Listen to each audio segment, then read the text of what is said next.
Ačiū pirmininkė. Pirmiausia, noriu pasveikinti poną Reulį ir kolegas teikusius vertingas pataisas su puikiai atliktu darbu ir subalansuotu pranešimu. Abiems energijos rūšims, apie kurias kalbama šiame raporte, yra skiriamas pakankamas dėmesys, kartu pabrėžiant alternatyvios energetikos ir naujų energetinių technologijų įdiegimo svarbą. Energijos diversifikacija labai prisideda prie energijos tiekimo saugumo, o šis klausimas yra gyvybiškai svarbus ir mano šaliai Lietuvai.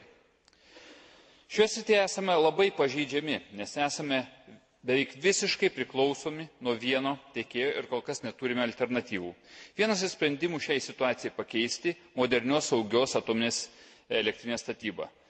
Tai mums būtų ir politinio saugumo, ir ekonominio stabilumo pagrindas. Šio raporto svarstyme nebuvo apsieita be diskusijų dėl branduolinės energijos ateities. Suprasdami esamos alternatyvios energijos ir dar naujų energijos rūšių svarbą ir galbūt dominavimą ateityje, turime nusileisti ant žemės ir susidurti su realybe, kuri šiandien yra tokia. 31% visos elektros energijos ES gamina branduolinės jėgainės.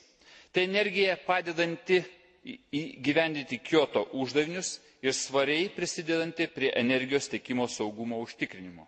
Manau, veidmainiška teikti pataisas neigiančias branduolinę energiją, kaip energingai daro kai kurie žali politikai ES piliečių saugumo vardan, tuo didindami kitų ES piliečių nesaugumą.